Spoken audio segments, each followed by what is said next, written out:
9 of the worst rulers in history. Welcome to History is Cool. Like and subscribe for more cool videos like this. History has no shortage of disastrous rulers. This list could easily have been filled with the Roman emperors alone. Rulers have been homicidal, like Nero or Genghis Khan, incompetent, like Edward II, completely untrustworthy, like Charles I, or amiable but inadequate, like Louis XVI of France or Tsar Nicholas II. Number 1. Gaius Caligula. There are plenty of other contenders for worst Roman emperor like Nero and Commodus. But Caligula's mad reign sets a high standard. After a promising start to his reign, he seems to have set out specifically to intimidate and humiliate the Senate and high command of the army, and he gave grave offense, not least in Jerusalem, by declaring himself a god. Caligula instituted a reign of terror through arbitrary arrest for treason, much as his predecessor Tiberius had done. It was also widely rumored that he was engaged in incest with his sisters and that he lived a life of sexual debauchery, and this may well be true. The story of his making his horse a consul may have been exaggerated, but it was not out of character. Caligula's unforgivable mistake was to jeopardize Rome's military reputation by declaring a sort of surreal war on the sea, ordering his soldiers to wade in and slash at the waves with their swords and collecting chests full of seashells as the spoils of his victory over the god Neptune, king of the sea, and by his failed campaign against the Germans, for which he still awarded himself a triumph. He was assassinated by the Praetorian Guard in AD 41. Number 2. Pope John XII. John XII stands out as a disaster of the highest order. He was elected pope at the ripe old age of 18 as part of a political deal with the Roman nobility, and he inherited a conflict for control of Italy between the papacy and the Italian king Berengarius. John had the support of the powerful German emperor, Otto, who swore to defend John's title, but John himself was too taken up with a life of drunken sex and parties to care too much either way.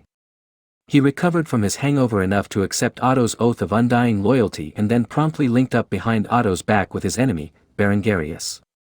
Understandably annoyed, Otto had John overthrown and accused, among other things, of simony, murder, perjury and incest, and he replaced him with a new pope, Leo VIII.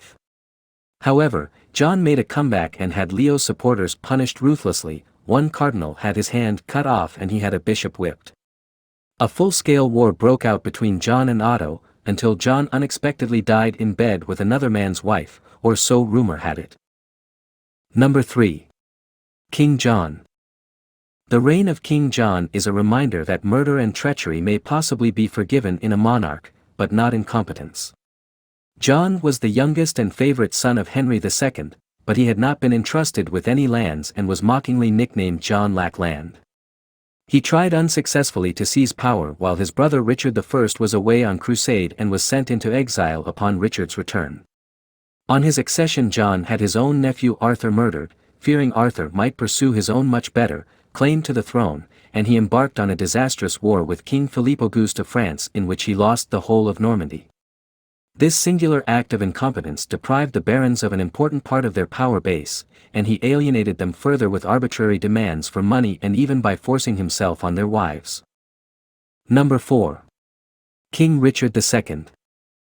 Unlike Richard III, Richard II has good reason to feel grateful towards Shakespeare, who portrayed this startlingly incompetent monarch as a tragic figure, a victim of circumstances and of others' machinations rather than the vain, self-regarding author of his own downfall he actually was.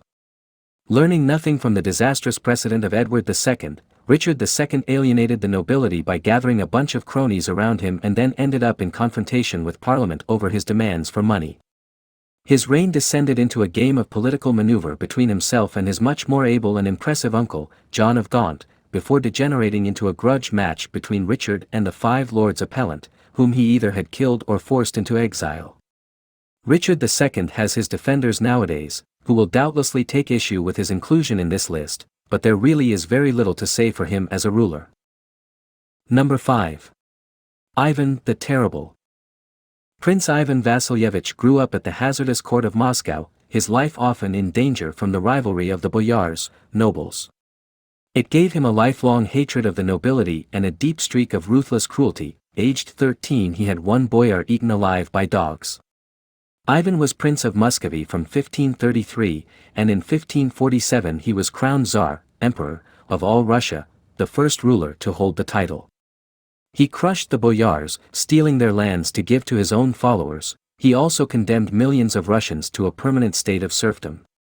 Ivan took a vast area of Russia as his personal domain, patrolled by a mounted police force with carte blanche to arrest and execute as they liked.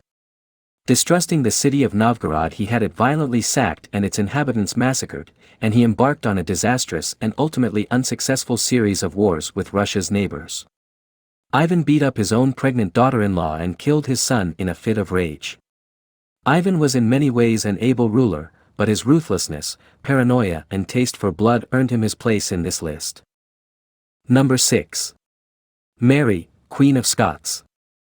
We are so familiar with the drama and tragedy of Mary, Queen of Scots' reign, that it is easy to overlook the blindingly obvious point that she was absolutely useless as Queen of Scotland. Admittedly, ruling 16th-century Scotland was no easy task, and it was made harder still for Mary by the stern Presbyterian leader, John Knox, and her violent, boorish husband, Lord Darnley.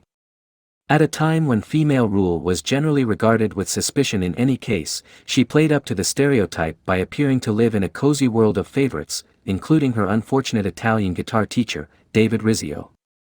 Mary's suspected involvement in the spectacular murder of Darnley on February 10, 1567 was a political mistake of the first order. Her marriage 3 months later to the main suspect, the Earl of Bothwell, was an act of breathtaking stupidity.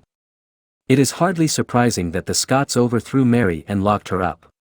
Having escaped, she was mad to throw away her advantage by going to England, where she could only be regarded as a threat, instead of to France, where she would have been welcomed with open arms. Number 7. Emperor Rudolf II.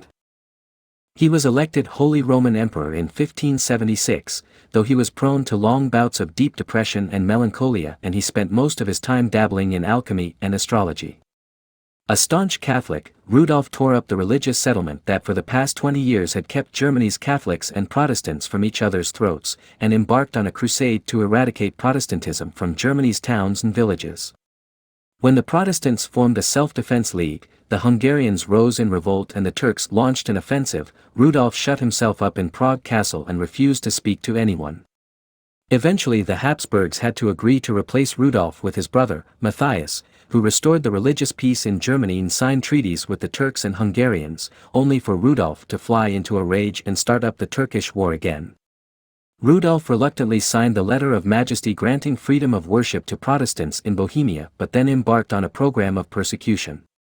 The Bohemians appealed to Matthias for help, and in 1611 Rudolf was forced to hand power over to his brother.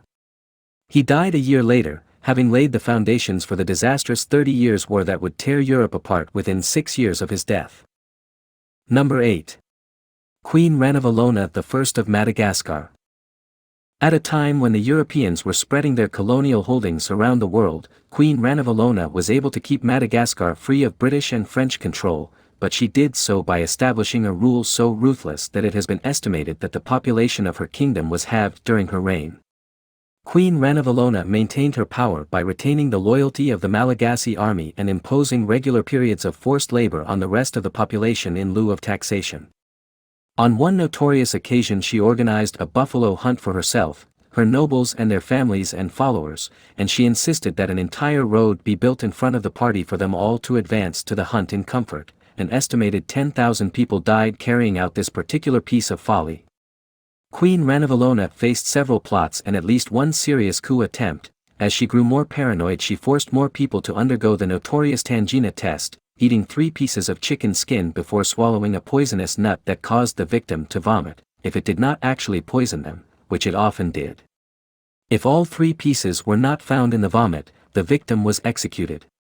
Having encouraged Christianity at the start of her reign, Queen Ranavalona changed policy and instituted ruthless persecution of native Christians. She survived all plots against her and died in her bed. Number 9. King Leopold II of Belgium, 1865–1909. Leopold's place in this list results not from his rule in Belgium, but from the crimes committed in the enormous kingdom he carved out for himself in Congo. He obtained the territory by international agreement and named it the Congo Free State. It was not a Belgian colony, but the king's personal fiefdom. The CFS was presented to the world as a model of liberty and prosperity, devoted to the elimination of slavery. Only gradually did the world learn that it was in fact a slave state in which the Congolese were ruled by terror. As Leopold raked in the riches from Congo's enormous reserves of copper, ivory, and rubber, the Congolese were forced to work by wholesale mutilation of their wives and children, usually by chopping off their hands or feet. Mutilation was also widely used as a punishment for workers who ran away or collected less than their quota. An investigation by the British consular official Roger Casement revealed that the Belgian force public regarded the Congolese as little more than animals to be killed for sport. The king fought a high-profile legal battle to prevent details of his regime in Congo from being made public, and it took an international campaign to force him to hand Congo over to the Belgian government. Leopold's name is forever associated with the Congolese reign of terror, and that alone justifies his inclusion in this list. Thanks for watching. Like and subscribe for more cool history videos.